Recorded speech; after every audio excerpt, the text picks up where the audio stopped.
Protest करने जा रही है अगेंस्ट वक्फ?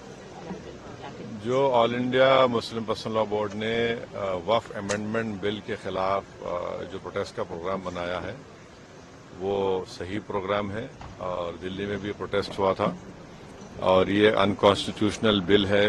ये हमारे रिलीजियस फ्रीडम को छीनता है। ये मुसलमानों के वक्फ बोर्ड में नॉन मुस्लिम्स को मेंबर बनाकर उनके उसके एडमिनिस्ट्रेशन में उसके चलाने में एक रुकावट पैदा करता है। तो ये वायलेशन है आर्टिकल 14 का, आर्टिकल 26 का और आर्टिकल 25 का। तो इसीलिए प्रोटेस्ट हो रहा है। जब किसी और धर्म के बोर्ड में उसी धर्म का आदमी मेंबर बन सकता है तो इस मुस्लिम वक्फ बोर्ड में एक दूसरे धर्म का आदमी कैसा बनेगा?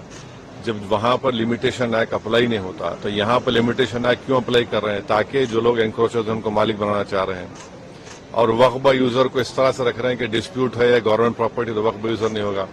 अब डिस्प्यूट पैदा हो गया संभल की मस्जिद में तो वो नहीं रहेगा क्या वक्फ? वो पार्लियामेंट सामने मस्जिद है, दिल्ली गवर्नमेंट कहती है कि वो गवर्नमेंट प्रॉपर्टी है। अगर ये बिल लॉ बनेगा तो वो मस्जिद बोलेंगे वो गवर्नमेंट प्रॉपर्टी है। दिल्ली में 123 प्रॉपर्टी जैसे हैं। तो ये वक्फ के प्रोटेक्शन के लिए, वक्फ के इनकम में इजाफा करने के लिए, वक्फ के इंक्रोचमेंट हटाने के लिए नहीं लाया जा रहा है। ये एक प्रोजेक्ट है मुसलमानों के खिलाफ कि उनको उनके रिलीजन से दूर कर दिया जाए, उनके रिलीजियस प्रैक्टिस माने वक्फ करना एक हमारे लिए एक इबादत है, एक वर्शिप है, उससे महरूम करना चाहते हैं। तो ये असल मकसद है बीजेपी, नरेंद्र मोदी और आरएसएस की कोशिश यही है। योगी सरकार के 8 साल पूरे हुए हैं आज और योगी का प्रेस कॉन्फ्रेंस करके कहा उन्होंने कि हमने उत्तर प्रदेश की तस्वीर बदल दी है। पहले उत्तर प्रदेश नीचे जा रहा था, हम उसको ऊपर लेकर के आए।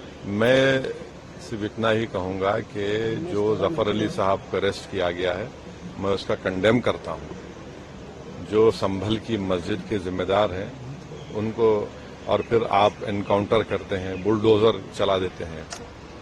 कौन सा आपने काम किया बताइए वहां पर? सर, कर्नाटका के deputy CM DK Shivakumar ने जो आरक्षण देने की जरूरत पड़ी तो हम देंगे, किस तरीके से देख रहे हैं?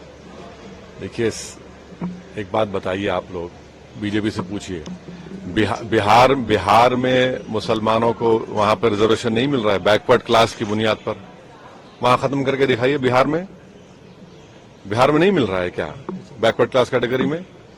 जो रिलीजन की बुनियाद पर नहीं दिया जा रहा है, उनके सोशल एजुकेशनल बैकवर्डनेस की बुनियाद पर, और आप जो कास्ट से ताल्लुक रखते हैं बैकवर्ड क्लास उस बुनियाद पर दिया जा रहा है। तो ये समझने की कोशिश ही नहीं कर रहे हैं, झूठ फैला रहे हैं। अच्छा, इनकी टीडीपी के साथ पावर में आंध्रा में, चलिए वहां करके दिखाइए। नहीं करिए, करके दिखाइए भाई। आप तो नायडू तो आपके एनडीए में है ना, उनको बोलिए। हाँ, हर जगह कर रहे हैं आप और एक गलत बात कर रहे हैं, एक भ्रम फैला रहे हैं। यानी हर चीज मुसलमानों की आपको खतरा नजर आती है। विकसित भारत कैसे बनेगा अगर आप एक 14% 18 करोड़ आबादी को अगर आप सोशली एजुकेशनली बैकवर्ड रहेगी? विकसित भारत कैसे बनेगा?